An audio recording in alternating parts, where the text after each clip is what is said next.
ಒಂದು ಚಿಕ್ಕ ಗ್ರಾಮದಲ್ಲಿ ಕೂಲಿ ಕೆಲಸವನ್ನು ಮಾಡಿಕೊಂಡು ಜೀವನ ಮಾಡ್ತಾ ಇರುವ ಸುಧಾಕರ್ ಮತ್ತು ವೈದೇಹಿ ಇದ್ರು.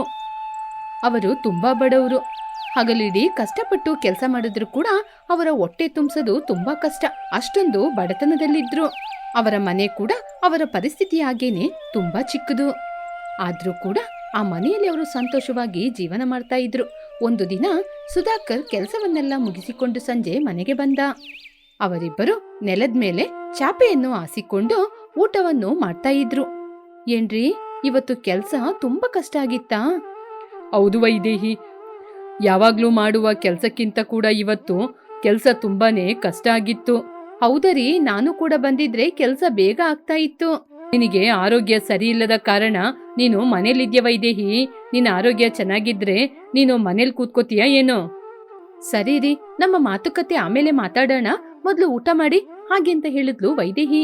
ಅವರಿಬ್ಬರು ಮೊದಲ ತುತ್ತನ್ನು ಬಾಯಿಗೆ ಹಿಡುವುದಕ್ಕೆ ಮುಂಚಿತವಾಗಿಯೇ ವಯಸ್ಸಾದ ರಾಮಯ್ಯ ದುಃಖದಲ್ಲಿ ಬಂದ್ರು. ಅಮ್ಮ, ತುಂಬಾ ಹಸಿವಾಗ್ತಾ ಇದೆ, ಸ್ವಲ್ಪ ಊಟ ಕೊಡ್ತೀರಾ? ಹಾಗೆ ಅಂತ ಅವನು ಕೇಳುವಾಗ ಅವನು ತುಂಬಾ ದಿನದಿಂದ ಊಟ ಮಾಡದೇ ಇರುವ ಹಾಗೆ ಸುಧಾಕರನ ಕಣ್ಣಿಗೆ ಕಂಡಿತ್ತು. ರಾಮಯ್ಯನವರೇ, ಮನೆಯೊಳಗೆ ಬನ್ನಿ. ಹೀಗೆ ನಿಧಾನವಾಗಿ ಅವನು ಅವರನ್ನು ಮನೆಯೊಳಗೆ ಕರ್ಕೊಂಡೋದ. ನೀವ್ ಯಾರು ತಾತಯ್ಯ? ನನ್ನ ಹೆಸರು ರಾಮಯ್ಯ. ನನ್ನ ಮಕ್ಕಳು ಯಾರು ಕೂಡ ನನ್ನನ್ನು ನೋಡೋದಿಲ್ಲ ಅಮ್ಮ. ಮನೆಯಿಂದ ನನ್ನ ಹೊರಗಡೆ ಕಳಿಸ್ಬಿಟ್ರು. ತುಂಬಾ ದಿನಗಳಿಂದ ನಾನು ಊಟ ಮಾಡ್ಲಿಲ್ಲ, ತುಂಬಾನೇ ಹಸಿವಾಗ್ತಾ ಇದೆ ಹಾಗೆ ಅಂತ ದುಃಖದಿಂದ ಹೇಳಿದ. ಆ ಮಾತನ್ನು ಕೇಳಿದ ತಕ್ಷಣ ವೈದೇಹಿ ಕಣ್ಣಲ್ಲಿ ನೀರು ಬಂತು. ತಾತಯ್ಯ, ನೀವು ಮೊದಲು ಊಟ ಮಾಡಿ ಹಾಗೆ ಅಂತ ಹೇಳಿದ್ಲು. ರಾಮಯ್ಯ ಊಟ ಮಾಡಲಾರಂಭಿಸಿದ. ಅವನ ಕೈ ನಡುಗ್ತಾ ಇತ್ತು. ನಿಧಾನವಾಗಿ ಊಟ ಮಾಡಿ ತಾತಯ್ಯ, ಬೇಕಂದ್ರೆ ಕೊಡ್ತೀನಿ ಹಾಗೆ ಅಂತ ಹೇಳಿದ್ಲು. ವೈದೇಹಿ ಮೃದುವಾಗಿ ಹೇಳಿದ್ಲು. ಸ್ವಲ್ಪ ಸಮಯದಲ್ಲೇ ರಾಮಯ್ಯ ಊಟ ಮಾಡಿದ. ಅವನ ಮುಖದಲ್ಲಿ ತೃಪ್ತಿ ಕಂಡಿತ್ತು. ನೀವಿಬ್ರು ತುಂಬಾನೇ ಒಳ್ಳೆಯವರು. ನಿಮ್ಮ ಮುಖದಲ್ಲಿ ಒಳ್ಳೆ ಗುಣ ಕಾಣ್ತಾ ಇದೆ ನನಗೆ. ಆ ದೇವ್ರು ನಿಮ್ನ ತುಂಬಾ ಚೆನ್ನಾಗಿ ಇಟ್ಟಿರ್ಲಿ. ನಾವು ಮಾಡಿದ್ದು ಸಣ್ಣ ಕೆಲಸ ತಾತಯ್ಯ. ಹಸಿವಲ್ಲಿ ಇರೋರಿಗೆ ಊಟ ಕೊಡುವುದು ನಮ್ಮ ಕರ್ತವ್ಯ. ಆ ದೇವ್ರು ಯಾವಾಗ್ಲೂ ನಿಮ್ನ ಕಾಪಾಡ್ಬೇಕಪ್ಪ. ಹೀಗೆ ಆಶೀರ್ವಾದವನ್ನು ಕೊಟ್ಟು ಹೊರಟೋದ ರಾಮಯ್ಯ. ಆ ದಿನ ರಾತ್ರಿ ಸುಧಾಕರ್ ವೈದೇಹಿ ಅವರಿಬ್ಬರು ತಿಂದಿದ್ದು ಕಡಿಮೆಯಾದ್ರೂ ಅವರು ಮನಸ್ಸು ಪೂರ್ತಿಯಾಗಿ ತೃಪ್ತಿಯಾಗಿದ್ರು. ಆದ್ರೆ ಅವ್ರಿಗೆ ಗೊತ್ತಿಲ್ಲ, ಆ ದಿನ ಅವರು ಮಾಡಿದ ಒಂದು ಸಣ್ಣ ಕೆಲಸ ಅವರ ಜೀವನವನ್ನೇ ಬದಲಾಯಿಸುತ್ತೆ ಅಂತ. ಮರುದಿನ ಬೆಳಿಗ್ಗೆ ಸೂರ್ಯ ನಿಧಾನವಾಗಿ ಉದಯವಾಗ್ತಾ ಇದ್ದ. ಸುಧಾಕರ್ ಮನೆ ಅಂಗಳದಲ್ಲಿ ಕೂತ್ಕೊಂಡು ಒಂದು ಕಡೆ ಕೂಡಿಟ್ಟ ಹಣವನ್ನು ಲೆಕ್ಕಾಚಾರ ಮಾಡ್ತಾ ಇದ್ದ. ಇದು ತುಂಬಾ ಕಡಿಮೆ ಹಣ, ಆದ್ರೆ ಈ ಹಣದಲ್ಲೇ ಮನೆಗೆ ಬೇಕಾದ ಹುಳಿ, ಉಪ್ಪು, ಖಾರವನ್ನು ತಗೋಬೇಕು. ಎಷ್ಟು ಹಣ ಇದೆ ರೀ? ಜಾಸ್ತಿ ಏನೂ ಇಲ್ಲ ವೈದೇಹಿ, ಇವತ್ತಿಗೆ ಸರಿಯಾಗುತ್ತೆ. ನಾನು ಬಜಾರಿಗೆ ಹೋಗಿ ಬೇಕಾದ ವಸ್ತುಗಳನ್ನ ತರ್ತೀನಿ. ಹಾಗೆ ಸುಧಾಕರ್ ಹೇಳಿದಾಗ ವೈದೇಹಿ ಒಪ್ಪಿಕೊಂಡ್ಲು. ಸರಿ ಅಂತ ಹೇಳಿ ಸುಧಾಕರ್ ಪಕ್ಕದ ಬೀದಿಯಲ್ಲಿರುವ ಅಂಗಡಿಗೆ ಹೊರಡ್ತಾ ಇರುವಾಗ ಅವನ ಎದುರಲ್ಲಿ ರಾಮಲಮ್ಮ ತುಂಬಾ ಗೊಂದಲದಿಂದ ಬಂದು ನಿಂತ್ಲು. ಅವಳ ಮುಖದಲ್ಲಿ ಏನೋ ಒಂದು ಕಷ್ಟ ಸ್ಪಷ್ಟವಾಗಿ ಕಾಣಿಸ್ತಿತ್ತು. ಏನಾಯ್ತು ರಾಮಲಮ್ಮ, ನಿನ್ನ ಮುಖ ಯಾಕೋ ಚಿಂತೆಯಲ್ಲಿದೆ? ಹಾಗೆ ಅಂತ ಹೇಳಿದಾಗ ರಾಮಲಮ್ಮ ಕಣ್ಣೀರಾಕಿದ್ಲು. ಸುಧಾಕರು, ನನ್ ಗಂಡನಿಗೆ ನಿನ್ನೆ ರಾತ್ರಿಯಿಂದ ತುಂಬಾನೇ ಜ್ವರ ಹೊಡಿತಾ ಇದೆ. ಹಾಸ್ಪಿಟ್ಲಿಗೆ ಕರ್ಕೊಂಡೋಗೋಣ ಅಂದ್ರೆ ಕೈಯಲ್ಲಿ ಹಣವೇ ಇಲ್ಲ. ಮನೆಯಲ್ಲಿ ಏನಾದ್ರೂ ಹಣ ಇರುತ್ತೆ ಅಂತ ಹುಡುಕಾಡಿದ್ರೆ ₹1 ಇಲ್ಲ. ಸುಧಾಕರನಿಗೆ ರಾಮಲಮ್ಮನ ನೋಡಿದ ತಕ್ಷಣ ತುಂಬಾನೇ ದುಃಖ ಆಯಿತು. ಅವನು ಸ್ವಲ್ಪ ಹೊತ್ತು ದೀರ್ಘವಾಗಿ ಆಲೋಚನೆ ಮಾಡಿ, ಇದು ತಗೋ ರಾಮಲಮ್ಮ, ಈ ಹಣವನ್ನು ತೆಗೆದುಕೊಂಡು ನಿನ್ನ ಗಂಡನನ್ನು ಹಾಸ್ಪಿಟ್ಲಿಗೆ ಕರ್ಕೊಂಡೋಗು. ಆ ಮಾತು ಕೇಳಿ ರಾಮಲಮ್ಮನ ಮುಖದಲ್ಲಿ ತುಂಬಾನೇ ಸಂತೋಷ. ಸುಧಾಕರು, ನೀನು ತುಂಬಾ ಒಳ್ಳೆಯವನು. ಆ ದೇವ್ರು ನಿನಗೆ ತುಂಬಾ ಒಳ್ಳೇದೇ ಮಾಡ್ಬೇಕು ಹಾಗೆಂತ ಮನಸ್ಫೂರ್ತಿಯಾಗಿ ಹೇಳಿದ್ಲು. ಸುಧಾಕರ್ ನಿಧಾನವಾಗಿ ಮನೆಗೆ ಹಿಂತಿರುಗಿ ಬಂದ. ವಸ್ತುಗಳನ್ನ ತಗೊಂಬಂದಿಲ್ವಾ? ವೈದೇಹಿ, ಅದು ಏನ್ ನಡೀತು ಅಂದ್ರೆ ಹಾಗೆ ಅಂತ ನಿಧಾನವಾಗಿ ವಿಷಯವನ್ನೆಲ್ಲ ಹೇಳಿದ. ವೈದೇಹಿ ಸ್ವಲ್ಪ ಸಮಯ ಮೌನವಾಗಿದ್ರು. ಆನಂತರ ಮೃದುವಾಗಿ ನಗ್ತಾ ಇದ್ಲು. ನೀವ್ ಮಾಡಿದ್ದು ತುಂಬಾ ಒಳ್ಳೆ ಕೆಲ್ಸ ರೀ. ನಾವು ಒಂದಿನ ಹಸಿವಲ್ಲಿ ಇದ್ರೂ ಕೂಡ ಪರವಾಗಿಲ್ಲ, ಆದ್ರೂ ಇನ್ನೊಬ್ಬರಿಗೆ ಸಹಾಯ ಮಾಡಿ ನಮ್ಗೆ ಪುಣ್ಯ ಬರುತ್ತೆ ಹೀಗೆ ಮೆಚ್ಚಿಕೊಂಡ್ಲು. ಆ ದಿನ ಮನೆಯಲ್ಲಿರುವ ಸ್ವಲ್ಪ ವಸ್ತುಗಳಿಂದನೇ ಅಡುಗೆಯನ್ನು ಮಾಡಿದ್ಲವಳು. ಆದರೆ ಅವರ ಮನಸ್ಸು ಸಂತೋಷದಿಂದ ತುಂಬಿತ್ತು. ಆ ದಿನ ರಾತ್ರಿ ಗಂಡ ಹೆಂಡತಿ ಇಬ್ಬರು ಊಟ ಮಾಡಿ ಹೊರಗಡೆ ಕೂತಿದ್ದಾಗ ತುಂಬಾ ಗಾಳಿಯೊಂದಿಗೆ ಮಳೆ ಜೋರಾಗಿ ಬಂತು. ಗುಡುಗು ಮಿಂಚು ಇನ್ನಷ್ಟು ಜಾಸ್ತಿಯಾಗಿ ಸ್ವಲ್ಪ ಸಮಯದಲ್ಲೇ ಮಳೆ ಜಾಸ್ತಿ ಆಯಿತು. ಸುಧಾಕರ್ ವೈದೇಹಿ ಇಬ್ರು ಮನೆಯಲ್ಲಿ ಒಂದು ಕಡೆ ಕೂತ್ಕೊಂಡು ಮಾತಾಡ್ತಾ ಇದ್ರು. ಜೋರಾಗಿ ಗಾಳಿ ಬೀಸ್ತಾ ಇದ್ದಾಗ ಆ ಗಾಳಿಗೆ ಮನೆಯ ಅಂಚು, ಕೆಲವು ವಸ್ತುಗಳು ಎಲ್ಲವೂ ಕೆಳಗೆ ಬಿದ್ದವು. ಮೇಲೆಯಿಂದ ಬಿದ್ದಂತಹ ವಸ್ತುಗಳೊಂದಿಗೆ ಒಂದು ಮಣ್ಣಿನ ಮಡಿಕೆ ಕೂಡ ಕೆಳಗೆ ಬಿತ್ತು. ಆದ್ರೆ ಅದು ಕೆಳಗೆ ಬಿದ್ದ ರಭಸಕ್ಕೆ ಆ ಮಡಿಕೆ ಒಡೆದೋಗಲಿಲ್ಲ. ಅದನ್ನು ನೋಡಿ ವೈದೇಹಿ, ರೀ ಅದೇನು ಅಂತ ಹೋಗಿ ನೋಡಿ. ಸುಧಾಕರ್ ನಿಧಾನವಾಗಿ ಆ ಮಡಿಕೆ ಬಳಿ ಹೋದ. ಆ ಮಡಿಕೆ ತುಂಬಾ ಹಳೆಯದು, ತುಂಬಾ ಗಟ್ಟಿಯಾಗಿತ್ತು. ಅದರಿಂದನೇ ಮೇಲೆಯಿಂದ ಬಿದ್ರೂ ಕೂಡ ಹೊಡೆದೋಗಲಿಲ್ಲ. ಅದರ ಮೇಲೆ ತುಂಬಾನೇ ಧೂಳುಗಳಿಂದ ತುಂಬಿದ್ರಿಂದ ವೈದೇಹಿ ಅದರ ಹತ್ರ ಹೋಗಿ, ಸ್ವಲ್ಪ ನೋಡಿ ಮಾವ. ವೈದೇಹಿ, ನನ್ಗೆ ಯಾಕೋ ಇದು ಒಳ್ಳೇದಲ್ಲ ಅನ್ಸುತ್ತೆ. ಹಳೆ ಕಾಲದ ಮಡಿಕೆ ಮೇಲೆಯಿಂದ ಬಿದ್ರೂ ಕೂಡ ಹೊಡೆದೋಗಲಿಲ್ಲ ಅಂದ್ರೆ ಅದು ಎಷ್ಟೊಂದು ಗಟ್ಟಿಯಾಗಿದೆ ಅಂತ ಅರ್ಥ ಮಾಡ್ಕೋ. ನನಗೆ ಗೊತ್ತಿರುವ ಪ್ರಕಾರ ಏನೋ ಒಂದು ಶಕ್ತಿಯನ್ನು ಇದರ ಒಳಗೆ ಇಟ್ಟಿದ್ದಾರೆ. ಹಾಗೆಲ್ಲ ಏನೂ ಇರಲ್ಲ ಮಾವ, ಹೋಗಿ ನೋಡಿ. ಏನೂ ಇರಲ್ಲ ಅಂತ ಹೇಗೆ ಹೇಳ್ತೀಯ ವೈದೇಹಿ? ಅಯ್ಯೋ ಮಾವ, ಇದು ನಮ್ಮ ಮನೆ ಮೇಲಿಂದ ಬಿದ್ದಿದೆ, ತುಂಬಾ ಹಳೆ ಮಡಿಕೆ ಬೇರೆ, ಏನಿರುತ್ತೆ? ಏನೂ ಇರಲ್ಲ ಅಂತ ನೀನು ಹೇಗೆ ಹೇಳ್ತೀಯಾ? ಇದು ನಮ್ಮ ತಾತನ ಕಾಲದ ಮನೆ. ನಮ್ಮ ತಂದೆಯರಿರುವಾಗ ಏನೂ ಆಗಲಿಲ್ಲ, ಇವಾಗ ಬಿದ್ದಿದೆ ಅಂದರೆ ಏನಾದರೂ ಇರ್ಬೋದು. ಎಲ್ಲನೂ ಒಳ್ಳೇದಕ್ಕೆ ರೀ, ಒಮ್ಮೆ ನೋಡಿ. ಹಾಗೆ ಅಂತ ವೈದೇಹಿ ಹೇಳಿದಾಗ ಸುಧಾಕರ್ ನಿಧಾನವಾಗಿ ಮಡಿಕೆಯನ್ನು ತೆರೆದು ನೋಡಿದ. ಅದರಲ್ಲಿ ಹಳೆಯ ಚಿನ್ನದ ನಾಣ್ಯಗಳಿರ್ಬೋದು ಅಂದ್ಕೊಂಡ್ರು. ಆದರೆ ಹಳೆಯ ಹಿತ್ತಾಳೆಯ ನಾಣ್ಯಗಳು ಮಾತ್ರ ಇತ್ತು. ಅದರಲ್ಲಿ ಒಂದು ಕಾಗದ ಕೂಡ ಇತ್ತು. ಸುಧಾಕರ್ ನಿಧಾನವಾಗಿ ಅದನ್ನು ತೆರೆದು ನೋಡಿದ. ಈ ನಾಣ್ಯಗಳನ್ನು ಭೂಮಿಯಲ್ಲಿ ಬಿತ್ತನೆ ಮಾಡಿ ನಿಜಾಯಿತಿಯಾಗಿ ಜೀವನ ಮಾಡೋರಿಗೆ ಇದು ಬೆಳೆಯಾಗಿ ಬೆಳೆಯುತ್ತೆ ಹಾಗೆ ಅಂತ ಓದಿದ್ರು. ಇಬ್ಬರು ತುಂಬಾನೇ ಆಶ್ಚರ್ಯಪಟ್ಟರು. ಒಬ್ಬರಿಗೊಬ್ಬರು ಮುಖವನ್ನು ನೋಡಿಕೊಂಡ್ರು. ವೈದೇಹಿ ಸಂದೇಹಪಟ್ಟು, ಏನ್ರಿ ಇದು ನಿಜನಾ? ಹಿತ್ತಾಳೆಯ ನಾಣ್ಯಗಳನ್ನು ಬಿತ್ತನೆ ಮಾಡಿದ್ರೆ ಧಾನ್ಯ ಬೆಳೆಯುತ್ತಾ? ವೈದೇಹಿ, ನನ್ನಿಂದ ಹೇಗೆ ಹೇಳಲು ಸಾಧ್ಯ? ನಾವು ಬಿತ್ತನೆ ಮಾಡಿಯೇ ನೋಡಬೇಕು. ನಮ್ಮ ಮನೆ ಹಿಂದೆ ತುಂಬ ಸ್ಥಳಗಳು ಇದೆ ಅಲ್ವಾ, ಅಲ್ಲಿ ಬಿತ್ತನೆ ಮಾಡಿ ನೋಡೋಣ.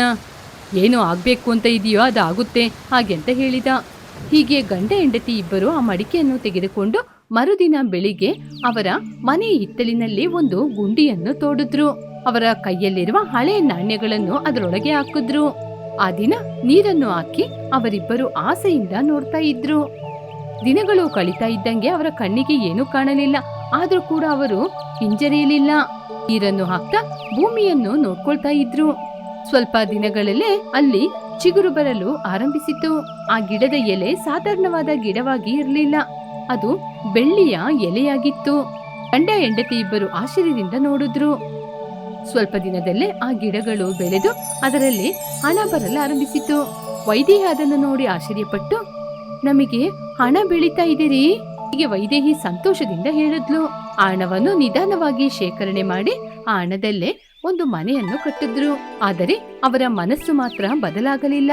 ಹಸಿವಲ್ಲಿ ಇರುವವರಿಗೆ ಅವರು ಸಹಾಯ ಮಾಡಲಾರಂಭಿಸಿದ್ರು. ಕಷ್ಟದಲ್ಲಿ ಇರೋವರಿಗೆ ಹಣ ಸಹಾಯ ಮಾಡಿದ್ರು. ರೀ, ನಮಗೆ ಅದೃಷ್ಟ ನಮ್ಮ ಒಳ್ಳೆ ಗುಣದಿಂದನೇ ಬಂದಿರ್ಬೇಕು ಅಂತ ನನಗನ್ನಿಸ್ತಾ ಇದೆ. ಹೌದು ವೈದೇಹಿ, ನಾವು ಯಾವಾಗ್ಲೂ ಒಳ್ಳೆಯವರಾಗಿದ್ರೆ ಆ ದೇವರೇ ನಮಗೆ ಮುಂದೆ ಬಂದು ಸಹಾಯ ಮಾಡ್ತಾರೆ. ಹೀಗೆ ಸುಧಾಕರ್ ವೈದೇಹಿ ಅವರ ಒಳ್ಳೆ ಗುಣನಡತೆಯಿಂದ ಆ ಊರಲ್ಲಿರುವ ಜನರೊಂದಿಗೆ ಸಂತೋಷವಾಗಿ ಸಹಾಯ ಮಾಡುತ್ತಾ ನೆಮ್ಮದಿಯಾಗಿ ಇದ್ರು. ಪಶ್ಚಿಮದ ಭಾಗದಲ್ಲಿರುವ ಒಂದು ಗ್ರಾಮವದು. ಗೋಪಯ್ಯ ರಾಧಮ್ಮ ಎನ್ನುವ ಬಾಡಿಗೆ ರೈತರಿದ್ರು.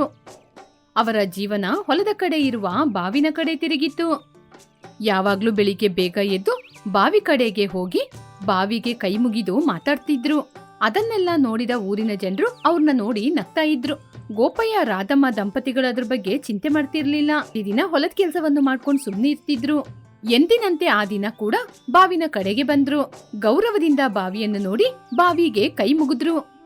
ಅಮ್ಮ ತಾಯಿ, ನನ್ನ ಹೊಲಕ್ಕೆ ಬೇಕಾಗಿರುವ ನೀರನ್ನು ಕೊಟ್ಟು ಕಾಪಾಡಮ್ಮ ಅಂತ ಅವನು ಬೇಡ್ಕೊಂಡ್ರೆ, ಬಾವಿ ತಾಯಿ, ನಮ್ಮ ವ್ಯವಸಾಯಕ್ಕೆ ಬೇಕಾದ ನೀರನ್ನು ಕೊಟ್ಟು ನಮ್ಮನ್ನು ಕಾಪಾಡಮ್ಮ, 2 ಹೊತ್ತು ಊಟ ಕೊಡಮ್ಮ ಹಾಗೆ ಅಂತ ಬೇಡಿಕೊಂಡ್ಲು. ಅವರನ್ನು ನೋಡಿದ ಹೊಲದ ಯಜಮಾನನಾದ ರಂಗಸ್ವಾಮಿ ತುಂಬಾ ನಂಬಿಕೆಯಿಂದ, ಭಕ್ತಿ ಶ್ರದ್ಧೆಯಿಂದ ಹೊಲದ ಕೆಲಸವನ್ನು ಮಾಡುವ ಆ ದಂಪತಿಯನ್ನು ನೋಡಿ ಅವನು ತುಂಬಾನೇ ಸಂತೋಷಪಟ್ಟ. ಗೋಪಯ್ಯ, ರಾಧಮ್ಮ, ನಿಮ್ಮಂತ ಒಳ್ಳೆ ದಂಪತಿಗಳು ನನ್ನ ಹೊಲವನ್ನು ಬಾಡಿಗೆಗೆ ತೆಗೆದುಕೊಂಡು ವ್ಯವಸಾಯ ಮಾಡೋದು ನಂಗೆ ತುಂಬಾನೇ ಸಂತೋಷ ಆಗ್ತಿದೆ. ಅಯ್ಯ, ಹಾಗೆಲ್ಲ ಹೇಳ್ಬೇಡಿ ಅಯ್ಯ.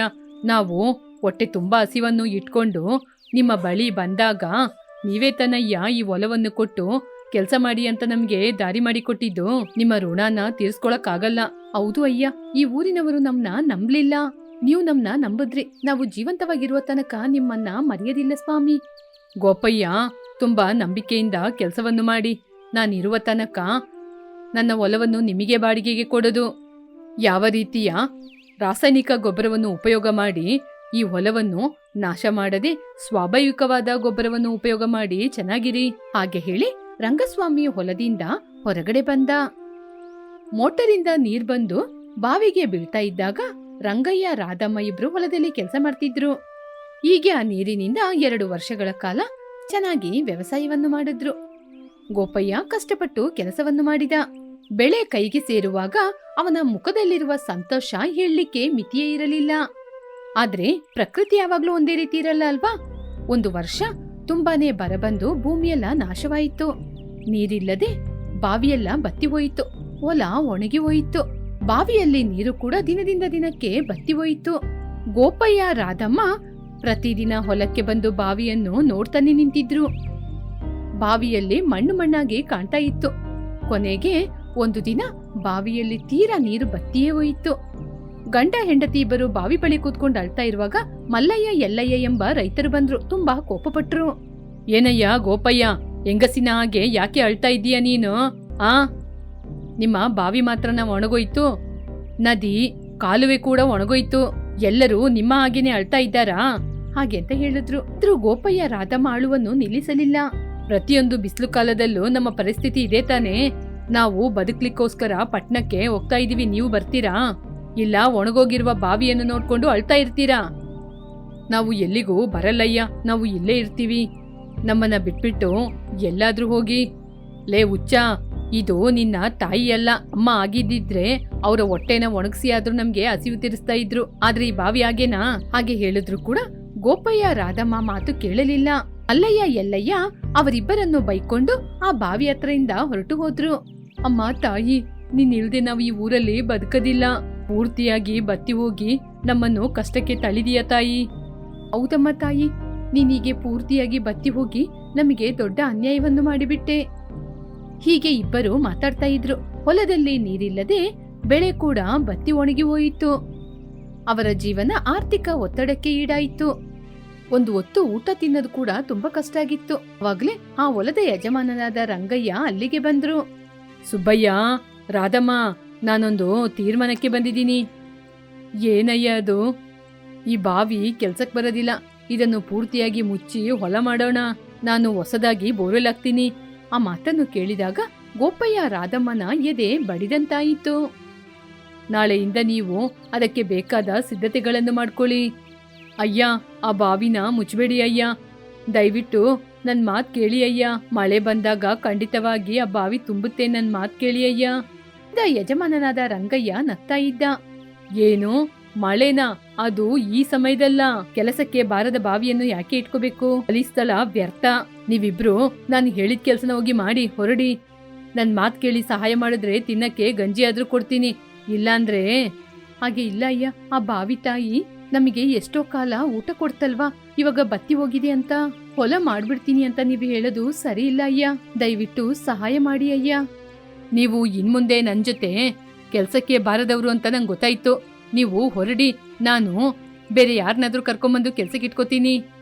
ಆ ಮಾತು ಕೇಳಿ ಗೋಪಯ್ಯ ದಂಪತಿಗೆ ಏನ್ ಮಾಡ್ಬೇಕು ಅಂತ ಅರ್ಥವಾಗಲಿಲ್ಲ. ಇಬ್ಬರು ಗೊಂದಲದಲ್ಲಿ ಕೂತಿದ್ರು. ರಂಗಯ್ಯ ಮಾತ್ರ ಬೇರೆ ಕೆಲಸದವರನ್ನು ಬರ್ಲಿಕ್ಕೆ ಹೇಳಿ ಬಾವಿಯ ಕೆಲಸವನ್ನು ಆರಂಭಿಸಲು ಹೇಳಿದ್ರು.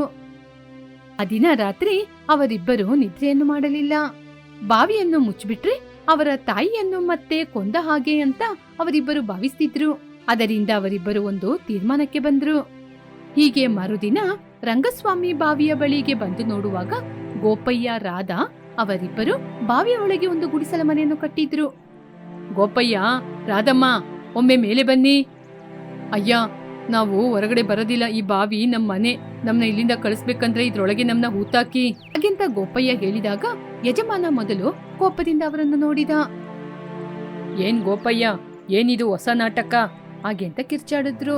ಇದು ನಾಟಕ ಅಲ್ಲಯ್ಯ, ನಾವು ಹೇಳೋದು ನಿಜ. ಈ ಬಾವಿಯೇ ನಮಗೆ ಮನೆ. ಇನ್ನು ನೀವು ಏನ್ ಮಾಡ್ಬೇಕು ಅಂತಿದ್ದೀರೋ ಮಾಡಿ. ಈ ಬಾವಿ ನಮ್ಮ ತಾಯಿ ಇರುವ ಹಾಗೆ. ಗೋಪಯ್ಯನ ಕಣ್ಣಲ್ಲಿ ಕಾಣುವ ಆವೇಶವನ್ನು ನೋಡಿ ರಂಗಸ್ವಾಮಿ ಸ್ವಲ್ಪ ಹೊತ್ತು ಮೌನವಾಗಿ ಇದ್ರು. ಅಯ್ಯ, ಈ ಬಾವಿ ಇಲ್ಲದಿದ್ರೆ ನಾವು ಬದುಕಿರೋದಿಲ್ಲ. ಈ ಬಾವಿ ನಮ್ ತಾಯಿ ಅಂತದ್ದು. ತಾಯಿ ಹಾಗೆ ನನ್ನ ಕಾಪಾಡಿದಾಳೆ. ಇದು ಬತ್ತಿ ಹೋಗಿದ್ದೆಯ್ಯ, ಅದನ್ನ ಬಿಟ್ಟು ಸತ್ತೋಗಿಲ್ಲ. ಅದಕ್ಕೂ ಸುಸ್ತಾಗಿದೆ. ಸ್ವಲ್ಪ ದಿನಗಳ ನಂತರ ಸರಿಯಾಗುತ್ತೆ. ಹಾಗೆ ಅಂತ ಗೋಪಯ್ಯ ಹೇಳಿದಾಗ ಆ ಮಾತಿನಲ್ಲಿರುವ ನಿಜಾಯಿತಿ ರಂಗಯ್ಯನ ಮನಸ್ಸಿಗೆ ಮುಟ್ಟಿತು. ರಂಗಯ್ಯ ಕೂಡ ಬಾವಿಯನ್ನು ಮುಚ್ಚುವ ಕೆಲಸವನ್ನು ನಿಲ್ಲಿಸಿದ. ಸರಿ ಗೋಪಯ್ಯ, ನಾನು ಸ್ವಲ್ಪ ದಿನ ಕಾಯ್ತೀನಿ, ಆನಂತರ ನಾನು ತೀರ್ಮಾನ ತಗೋತೀನಿ ಹಾಗೆ ಅಂತ ಹೇಳಿದ. ಗೋಪಯ್ಯ ರಾಧಮ್ಮ ಸಂತೋಷಪಟ್ರು. ರಂಗಸ್ವಾಮಿ ತಂದಂತ ಕೂಲಿ ಹಣವನ್ನು ತೆಗೆದುಕೊಂಡು ಹೋದ. ಹೀಗೆ ದಿನಗಳು ಕಳೆಯಿತು. ಬಿಸಿಲು ಹಾಗೇನೇ ಇತ್ತು. ಆದ್ರೆ ಗೋಪಯ್ಯ ದಂಪತಿಯವರ ಆಸೆ ನಿರಾಸೆಯಾಗಲಿಲ್ಲ. ಪ್ರತಿದಿನ ಬಾವಿ ಹತ್ರ ಕೂತ್ಕೊಂಡು ಮೇಘವನ್ನು ನೋಡಿ ಪ್ರಾರ್ಥನೆ ಮಾಡ್ತಿದ್ರು. ಒಂದು ದಿನ ಸಂಜೆ ದೂರದಲ್ಲಿ ಮೇಘಗಳ ಮೋಡವಾಯಿತು. ವಾತಾವರಣ ಬದಲಾಗಿ ಗಾಳಿ ಬೀಸಿತು. ಮೊದಲ ಹನಿ ಭೂಮಿ ಮೇಲೆ ಬಿತ್ತು. ಅವರಿಬ್ಬರ ಬಾವಿ ಒಳಗಿದ್ದ ಮನೆಯನ್ನು ಹೊರತೆಗೆದ್ರು. ಆ ರಾತ್ರಿಡೀ ಮಳೆ ಬಿದ್ದು ಬಿದ್ದು ಬಾವಿಯಲ್ಲಿ ನೀರಾಯಿತು. ಮರುದಿನ ಬೆಳಗ್ಗಿನ ಜಾವ ಗೋಪಯ್ಯ ರಾಧಮ್ಮ ಇಬ್ರು ಬಾವಿಗೆ ಬಂದು ಬಗ್ಗಿ ನೋಡಿದ್ರು. ಬಾವಿ ಒಳಗೆ ಸ್ವಲ್ಪ ನೀರನ್ನು ಕಂಡು ಗಂಡ ಹೆಂಡತಿಯರು ತುಂಬಾ ಸಂತೋಷಪಟ್ರು. ಹೀಗೆ ದಿನಗಳು ಕಳಿತಾ ದಿನದಿಂದ ದಿನಕ್ಕೆ ಮಳೆ ಬಂದು ಬಾವಿಯಲ್ಲಿ ನೀರು ಮೊದಲನೇ ಹಂತಕ್ಕೆ ಸೇರಿತ್ತು. ಅದನ್ನು ನೋಡಿ ಗೋಪಯ್ಯ ರಾಧಮ್ಮನ ಮನಸ್ಸಿನಲ್ಲಿ ಆನಂದ ಬಾಷ್ಪ. ಅಮ್ಮ, ತಾಯಿ, ನೀನು ಮತ್ತೆ ಪುನಃ ಬಂದಿದೀಯಮ್ಮ ಹಾಗೆ ಅಂತ ಹೇಳಿ ಸಂತೋಷದಿಂದ ಮತ್ತೆ ಹೊಲದ ಕೆಲಸವನ್ನು ಆರಂಭಿಸಿದ್ರು. ಹೊಲವೆಲ್ಲ ಹಚ್ಚ ಹಸಿರಿನಿಂದ ಕೂಡಿತ್ತು. ಆ ವರ್ಷ ತುಂಬಾನೇ ಲಾಭ ಬಂತು. ರಂಗಯ್ಯ ಕೂಡ ಅದನ್ನು ನೋಡಿ ತುಂಬಾ ಸಂತೋಷಪಟ್ಟ. ಗೋಪಯ್ಯ, ನಿನ್ನ ಕನಸು ನೆರವೇರಿದೆ. ಬಾವಿಯೊಳಗೇನೆ ಮನೆ ಕಟ್ಕೊಂಡು ಮಳೆ ಬರುವ ಹಾಗೆ ಮಾಡಿ ಸಾಧನೆ ಮಾಡ್ಬಿಟ್ಟಿದೀಯ ನೀನು. ಈ ಬಾವಿ, ಈ ಹೊಲ ಎರಡನ್ನೂ ನಿನ್ನ ಹೆಸರಲ್ಲೇ ಬರೆದಿದ್ದೀನಿ. ನೀನು ಸಂತೋಷವಾಗಿರು ಹಾಗೆ ಹೇಳಿ ಅಲ್ಲಿಂದ ಹೊರಟು ಹೋದ. ಗೋಪಯ್ಯ ದಂಪತಿಗಳು ಬಾವಿ ಹತ್ರ ಕೂತ್ಕೊಂಡು ಅದರೊಳಗೆ ಅವರ ಪ್ರತಿಬಿಂಬವನ್ನು ನೋಡಿ ಸಂತೋಷ ಪಡ್ತಿದ್ರು.